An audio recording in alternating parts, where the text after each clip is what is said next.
Après, il faut expérimenter. C'est comme toute réforme, vous allez entendre tout et son contraire. Il y aura certainement des maladies de jeunesse, mais l'initiative vise à renforcer l'encadrement des enfants. Et je peux vous dire, dans nos écoles, comme partout ailleurs, il y a de sérieux efforts à faire en termes d'aménagement raisonnable et de respect de certaines circulaires. Mais bon, voilà, on se donne les moyens maintenant d'y arriver. Ok, merci. Voilà, y a-t-il d'autres questions? Je propose qu'on vote le plan. Oui. Oui. Oui. Oui. Oui. Oui. Oui. Oui. Oui. Oui. Oui. Oui. Oui. Loi 10, patrimoine communal, acquisition en gros œuvre fermée d'un ensemble immobilier bâti et jardin avec parking extérieur à construire pour y mener un projet de crèche. Donc situé rue Joseph Muller, 4607, Bourbeil, à l'entrée de Varsage.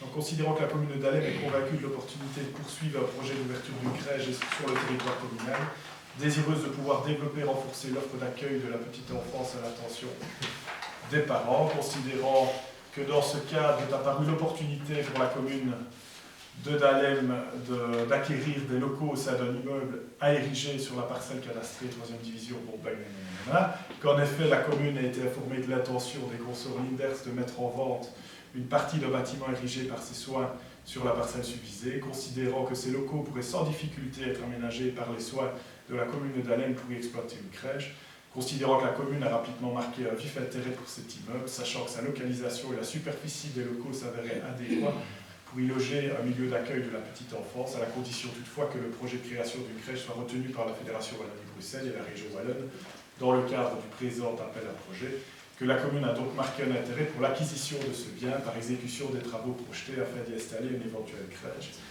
Considérant que l'annexe 2 de l'appel à projet fixant les conditions de recevabilité spécifiques pour les projets comportant une demande à l'infrastructure précise que lorsque le projet porte sur l'achat de bâtiments, le porteur de projet infrastructure doit disposer d'un compromis de vente à la date de l'introduction de sa candidature à l'appel à projet. Il est donc indispensable de signer un compromis de vente avant l'échéance du 30 septembre 2022. Considérant qu'au cours d'une conversation téléphonique avec l'ONL, il était convenu qu'un accord de principe sur l'acquisition de bâtiments était suffisant afin d'introduire la candidature avec la condition de transmettre le compromis de vente en bonne et due forme dans les plus brefs délais. Considérant toutefois que la commune souhaite procéder à l'acquisition d'un bâtiment sur la condition suspensive expresse liée à la sélection du projet déposé par Dahlem dans le cadre du plan Cigogne plus 5200, après exécution et achèvement des travaux de construction du gros œuvre fermé tel que projeté, considérant que la commune souhaite également intégrer dans le compromis de vente une condition suspensive liée à l'obtention d'un permis d'urbanisme, considérant que si la condition suspensive liée à la sélection du projet déposé par Dahlem dans le cadre du plan Cigogne plus 5200 peut être levée, la commune va lancer un nouveau marché public de services ayant pour objet la désignation d'un auteur de projet qui sera chargé d'une mission d'architecture ayant pour objet l'adaptation du projet porté par les consorts Linders pour l'immeuble en question afin d'y loger une crèche de 21 places et accueillir les enfants dans les meilleures conditions. Considérant que la commune procède elle-même au marché public relatif aux travaux d'adaptation du projet initial à ses besoins propres, considérant que la section 3 de la circulaire de la région Wallonne du 23 février 2016 relative aux opérations immobilières des pouvoirs locaux explique, relativement aux acquisitions d'immeubles, que la commune doit disposer d'une estimation du bien qu'elle envisage d'acquérir, vu le rapport d'expertise dressé 19 septembre 2022 par maître Olivier Bonenfant, notaire à Warsage, indiquant que le mètre est correct par rapport au prix habituel, bien que dans la fourchette haute, mais qu'il faut tenir compte du prix des matériaux actuellement.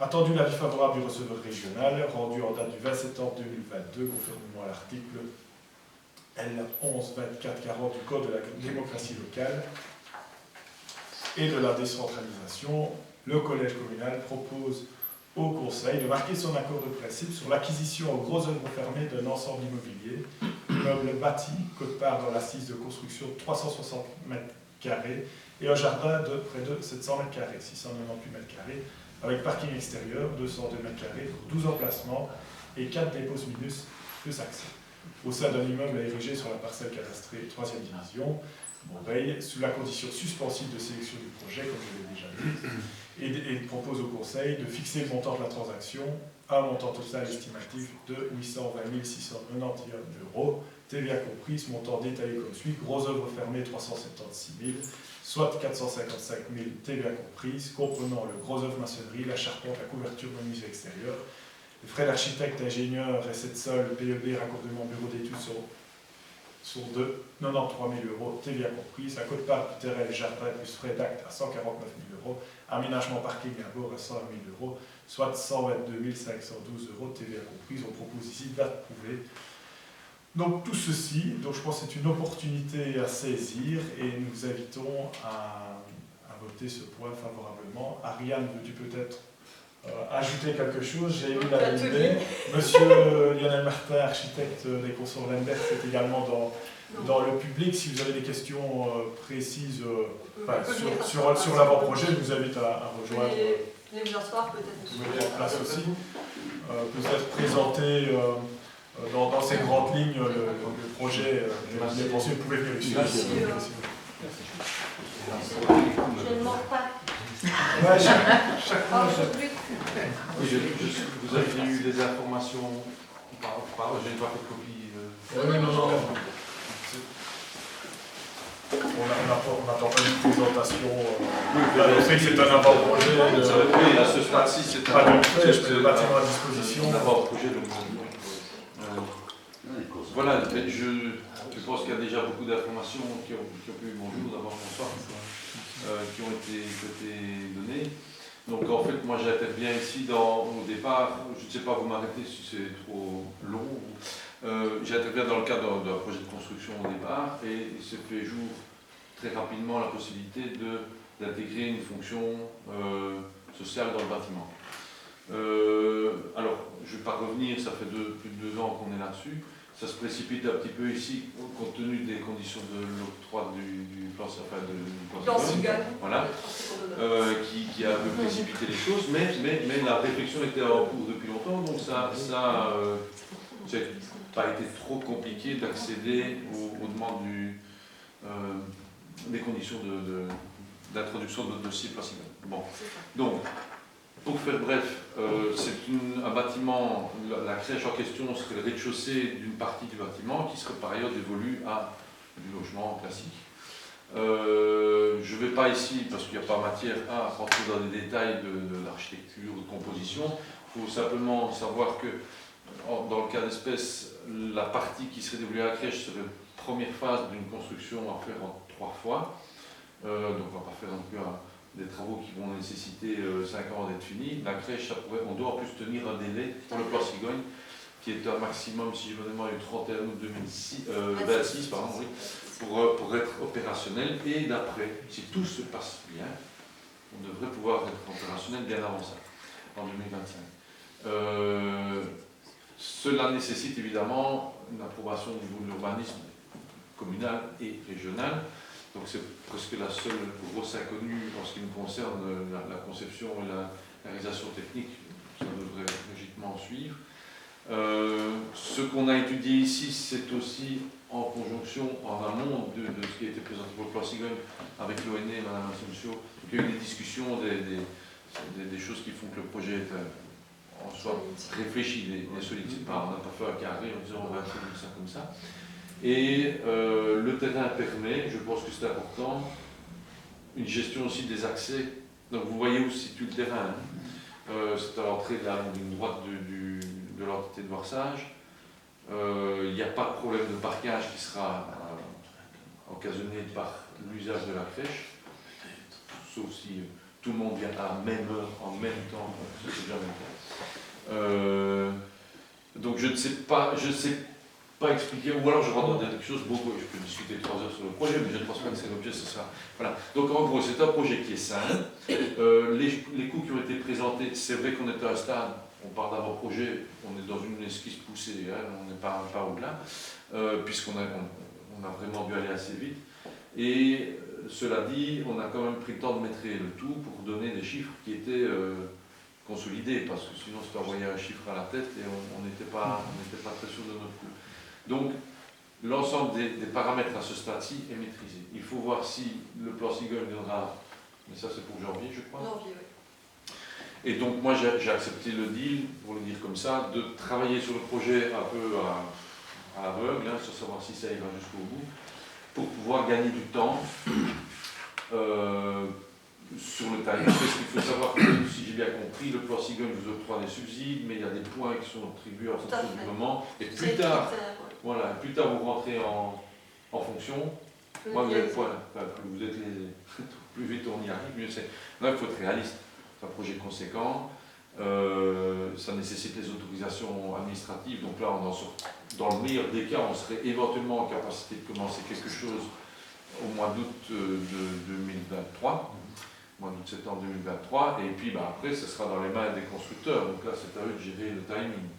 Mais si la partie administrative suit son cours, on a fait un petit rétroit comme ça à partir de janvier 2023. Moi, j'aurai la dernière main à mettre dans le dossier, enfin la dernière grosse main à mettre dans le dossier. Je ne viens pas aller au bout du bout parce que ça va être des centaines et des centaines d'heures pour rien sinon. Mais de la décision d'octroi à fin février, début mars, on pourrait être en capacité d'introduire un permis. En amont de tout ça, on va aller voir la région, on va évidemment discuter avec le service urbanisme de la commune ici pour que tout soit vraiment le plus sûr possible, puisque c'est la grosse inconnue, c'est la partie urbanistique. Voilà, je ne sais pas si vous avez d'autres questions là-dessus. Il faut savoir que ce qui collera au bâtiment, à la crèche, au-dessus seront construits en même temps 6 logements, dans un gabarit tout à fait. Enfin, on avait déjà eu des avis préalables positifs en amont de tout ça, donc je le dis, ça fait 2 ans qu'on travaille sur le projet. M'excusez, je vous tourne un peu. Non. Et comment dire, donc on a simplement recalé ici les choses pour le faire en 3 phases. C'est aussi une question technique de financement, enfin, ça c'est la popote des domaines d'ouvrage. Le parquage qui serait lié, parce que c'est des conditions importantes, notamment au niveau urbanisme, c'était des conditions sine qua non de réalisation, le parquage lié au logement n'impactera pas la crèche, il sera situé dans le bâtiment lui-même. Donc en plus, on n'a pas un parking de supermarché avec 40 voitures sur le terrain. Voilà, moi c'est quelque chose, je suis très content d'être sollicité sur ce projet-là parce que c'est un beau programme. Je pense que les maîtres d'ouvrage sont depuis le départ volontaires là-dedans aussi, donc toutes les étoiles s'alignent. Voilà. Merci, M. Martin. Y a-t-il des questions? Oui, j'ai une question. Oui. Si je comprends bien, ce projet se situe à l'angle de la rue Joseph Muller et du chemin de Hall Street. Oui, Ça. Et à côté de la brasserie. À côté de la brasserie. Mais à l'angle avec le chemin de Hall C'est ça. Street. C'est ça, c'est la dernière partie. Et est-il possible de faire des accès par le chemin de Hall Street? Alors c'est une solution qu'on avait envisagée un temps dans une phase précédente. Ce ne serait pas nécessaire dans ce cas-ci. Ce ne serait pas nécessaire parce qu'on pourrait, l'îlot qui a été reconstruit, et je précise qu'il est en partie, il a fait une emprise sur le terrain, permettrait, il a d'ailleurs été aménagé afin de pouvoir, d'un côté comme de l'autre, il y a des décaissements qui ont été faits dans les trottoirs déjà sur les plans du monsieur le maître, avait déjà prévu qu'on ferait quelque chose et qu'il fallait permettre de rentrer et de sortir sans avoir de problème du terrain. Et on pourrait rentrer et sortir, ce qui est quand même plus sécure que de rentrer par le petit chemin. D'autant que ce petit chemin, c'est encore une autre gestion, donc on essaie aussi d'éviter les personnes et les acteurs à convaincre. Voilà. Donc ici, on resterait en bordure de grandes routes, mais avec un accès parfaitement sécure, une fois qu'on est rentré sur le terre-plein, surtout pour une crèche, il ne faut surtout pas avoir des problèmes de... Mais la crèche va faire partie de l'ensemble des habitations. Vous allez voir, crèche. on va faire ça, vous allez avoir 3 blocs. Oui. Enfin, au final, ça fera un bâtiment d'ensemble. Hein. Mais la première phase va consister à faire la crèche. Donc, on a parlé de 360 et quelques mètres carrés d'emprise sol, plus une petite partie déjà dévolue à du parquage privatif. Là-dessus viennent se mettre, vous imaginez un bâtiment R+2 avec donc 2 niveaux de vie et une toiture rampante. Ça, c'est les gabarits et les volumétries qui sont demandés ici, c'est très bien. On va ensuite refaire un petit bloc rez-de-chaussée libre, parquage. Alors, ça c'est technique, mais au-dessus on remettra 4 logements. Et puis on termine par une dernière partie où on refait les 4 logements. Enfin, il y a 14 logements total. Excusez, je suis pas fatigué, mais j'ai 6, 4, oui, c'est ça. On a les 4 derniers logements sur la pointe du bâtiment. Voilà. Et la crèche va donc faire partie de cet ensemble. Mais il n'y aura pas, si, il y aura une interaction d'office, et c'est un peu le but aussi, il faut que la crèche ne soit pas plaquée comme ça au milieu d'un terrain, mais il n'y aura pas de nuisance, enfin c'est comme ça qu'on va résoudre les choses, entre les logements, les circulations des logements, il y aura aussi les accès des voitures qui rentrent ou qui sortent du parking privatif, qui à un moment donné pourraient croiser les voitures qui viennent de la crèche, on peut se servir un peu partout, et il y a les surfaces suffisantes de roulement que pour ne pas créer systématiquement un embouteillage, enfin, tout ça c'est question de discipline aussi, c'est comme partout. On se met n'importe où, n'importe comment, il y aura des soucis, mais c'est pas toujours comme ça. Voilà, Merci. Y a-t-il d'autres questions? Oui. Est-ce que cette partie-là a été créée d'office par les consorts d'INDES dans le but de faire une crèche ou un espace libéral d'office si le plan civil n'est pas accepté? Alors, là, ici, on est en train de jouer à quelque chose où enfin, tout le monde attend de voir, enfin, c'est un peu un poker. C'est-à-dire que depuis le départ, il y a l'idée de faire un élément dans ce bâtiment qui me sort. Alors, on a très rapidement parlé d'une crèche parce qu'on a eu une discussion, mais ça remonte il y a plus de 2 ans, en disant à la commune, tiens, voilà, le bâtiment, on a de la place pour faire quelque chose de conséquent. On sait bien aussi qu'on ne pourra pas, parce que c'est une question qui se joue au niveau de la région, on ne pourra pas faire 25 logements, même si on a la place. Donc, comment est-ce qu'on pourrait valoriser un bâtiment qui est de cette taille-là, et est-ce qu'il y a un intérêt à faire une fonction de ce type-là? Pour la petite anecdote, on avait aussi pensé une maison de repos, enfin, ce n'est pas faisable, le programme est encore plus ambitieux, c'est beaucoup plus compliqué. Bref. En l'occurrence, donc la crèche maintenant elle fait partie intégrante de la gestion de ce projet-là depuis le début. Si en effet demain ce projet de plan Cigogne ne passe pas, ou pire, il passe, mais l'urbanisme régional, parce que je suppose que si on va de concert avec la commune, on va passer une balle dans le pied, je pense que si on a été en jonction dans la gestion du projet en amont, la commune, l'urbanisme va suivre. Mais il y a la région. Et si la région ne suit pas, on a des refus, enfin, ça c'est déjà vu,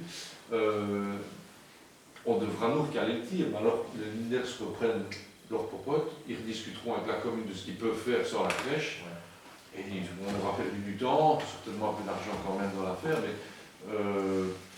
c'est pour ça qu'il y a les clauses suspensives et qu'on ne veut pas engager le conseil communal. La commune ne sera pas... On ne se retrouve pas à acheter un bâtiment vide. Oui, donc le promoteur ne se réserve pas le droit de réclamer une indemnité à la commune si ça ne se faisait pas. Là, je ne suis pas. Alors là, moi, je ne suis pas obligé de vous répondre parce que c'est quelque chose qui était entre notaires et entre les deux parties qui contractent. Je ne voudrais surtout pas me méprendre en disant quelque chose de faux. Voilà, mais a priori, de toute façon, quoi qu'il arrive, vous n'aurez pas le fusil sur la tempe avec un dossier qui devrait aller à son terme malgré tout, ou recaler d'une autre manière et rester dans un projet qui vous contraint.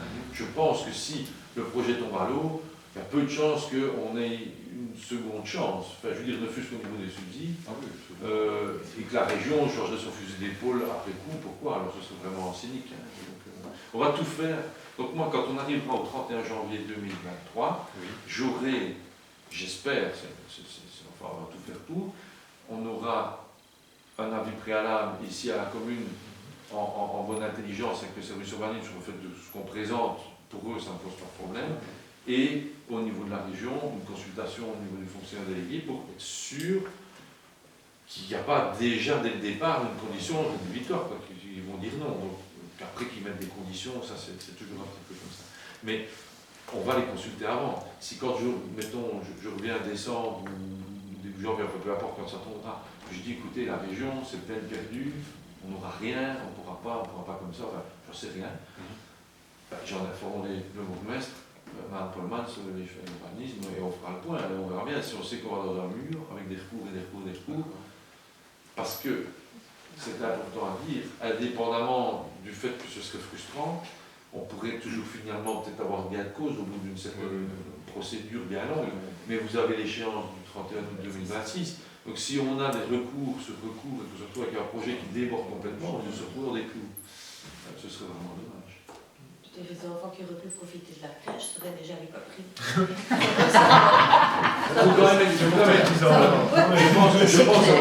Je pense avoir la son cloche, et là je parle de façon informelle, mais que les conditions d'octroi du plan Cigogne sont tellement... sont très favorables. Oui, mais surtout très ramassées dans le temps. Parce que quand on voit, quand vous avez eu la notification et le moment, ici, 30 septembre, pour rentrer à un dossier pareil, je sais qu'il y a d'autres communes qui en ont parlé, qui ont dit on n'y arrivera jamais. Voilà.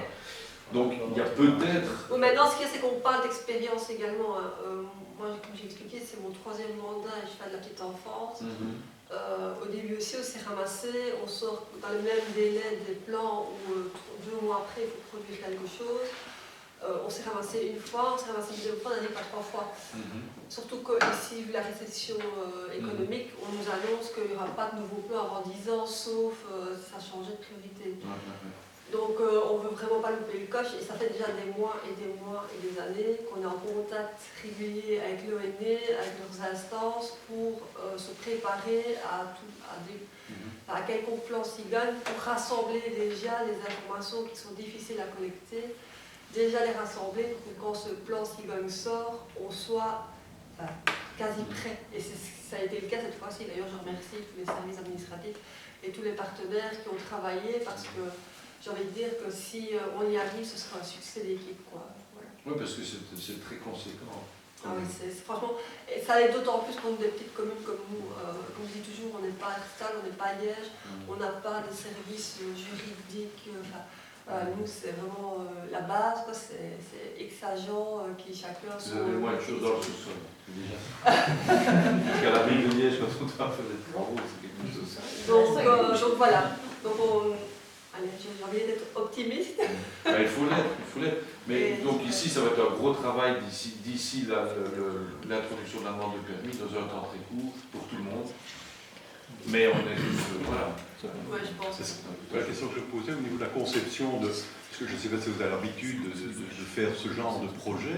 Est-ce que c'est important par rapport aux gens qui vont décider le plan cigogne d'avoir des locaux qui sont bien étudiés? Alors, il y a des normes. Donc il y a des normes très claires, extrêmement précises et impératives. Je ne peux pas dire. Voilà, il faut 4. Pour donner un petit exemple, on considère que par enfant, il faut 4 mètres carrés d'espace libre, hors circulation, etc., dans la pièce de jour et 2 dans la pièce de nuit. Ça fait 6 mètres carrés. Donc déjà, on prend 21 x 6, ça c'est un nombre de mètres carrés incompressible. Autour de ça, on ne les pose pas au milieu de la pièce, il faut circuler, il y a une ergonomie aussi, des lieux à voir. C'est pour ça que c'est quand même très spécialisé. C'est très spécialisé, mais quelque part, je ne vais pas, il ne faut pas minimiser les choses, mais les contraintes amènent souvent des solutions bien étudiées. Quand on a une feuille toute blanche, on peut plus facilement se tromper. J'ai envie de dire qu'ici, il y a des règles, des normes, voilà, on ne peut pas avoir tel local à côté de tel autre. Il faut qu'il y ait une vue sur, qu'il y ait des prises de jour dans certaines pièces, pas dans d'autres, etc. Donc ça met tout de suite un organigramme avec un cadre en place. Une fois qu'on a réglé les fonctions, alors une crèche n'est pas l'autre, un espace n'est pas l'autre, il y a quand même encore un tout petit peu de créativité. Mais on n'a pas, voilà, les mètres carrés qui résultent de l'étude, d'après-étude d'ici, sont directement issus, ni plus ni moins, du programme d'une crèche de ce type-là. Oui, ce qu'on a fait, comme on prépare ce programme déjà, comme je disais, depuis longtemps, pour le jour où ce plan tombe, on soit prêt. On prépare donc de longue haleine, on a concerté des directeurs de crèche, on a été en visiter, on a été voir les gens de terrain, donc pour mettre en rapport ce qui est marqué sur papier dans le plan cigogne avec la réalité de terrain. Et aussi échanger les expertises, les erreurs de jeunesse, les choses qui n'ont pas fait. Donc voilà, ça c'est quelque chose. Et alors on a l'opportunité d'avoir un architecte qui fréquente également les crèches, de par sa paternité. Et donc on l'a senti aussi très intéressé. En plus, c'est de travailler sur un programme comme ça, c'est quelque chose qui est positif pour ça. Les petits-enfants, c'est chouette. Dans la perspective de faire, s'ils sont bien dans les lieux, ils seront heureux aussi. Voilà. Les parents capitaux. Il y aura 14 logements, ça peut déjà faire 14 enfants. Et oui, je précise aussi, parce que ça pourrait être une question que je termine là-dessus, que je ne sais pas si Laurent et Johnny Pierre sont connus, certains d'entre vous, mais ils sont vraiment ici. Et ils n'ont jamais, moi je travaille avec eux depuis un certain nombre d'années, ils n'ont jamais fait des cages à poules. C'est une façon de voir les choses, ils font pour eux souvent, donc en plus il n'y a pas une pression de repartir, il faut avoir dans d'autres cas de figure. Et les appartements qui sont prévus ici, autour de cet ensemble et la crèche, sont des appartements 3 chambres principalement. Et donc ce sont des appartements familiaux avec des gens qui, a priori, ce ne sera pas des appartements avec un turnover, comme on appelle ça, régulier, de locataires qui sortent et qui, avec tout le temps voilà, c'est censé être des habitats un peu plus stables, d'une grande qualité j'espère, et qui feront que on aura peut-être une belle communauté là. Quoi. Oui. Voilà. Ok. Merci. Y a-t-il d'autres questions? Je propose alors, vous merci pour les Et explications. c'est quoi C'est sûr. D'abord, donc on vote sur C'est l'acquisition. Je suis dans leur idée de dire. Oui, oui, pas voter. Je vous souhaite une bonne fin de conseil. Merci. Merci. Et puis après, ça sera l'accord. Mais vous pouvez rester dans le public. Vous pouvez rester dans Vous restez dans vous le pouvez rester dans le public si vous voulez. Pardon? Vous pouvez rester dans le public si vous Oh, voulez. je suis plus simple. S'il n'y a plus besoin que je reste, Oui, parfait. non, pas de souci. Sûr. Oui. Bonne soirée. Bonne soirée, au revoir. Voilà, Oui, donc on vote premièrement l'acquisition. sur l'acquisition. Oui. Vous œuvres fermées. Oui. Oui, oui, oui. Oui. Oui. Oui. Oui. Oui. Oui. Oui. Et sur l'appel à projet conjoint de subventionnement, plan Cigogne, donc en gros c'est 80% de subsides sur la construction. C'est ça que ça vaut la peine. Sans plan Cigogne, on est dans des projets dans le million 2, dans le million 3. Oui, ça, je voulais lui demander le résumé, l'addition totale, on était à 1,2 million là. Oh non, 1 million 2, 1 million 3 si on rajoute les petits marchés pour l'aménagement intérieur, étant donné qu'on ne fournit que vos œuvres pour désigner l'architecte et tout le reste. Donc c'est vrai qu'on va tourner dans des montants assez importants.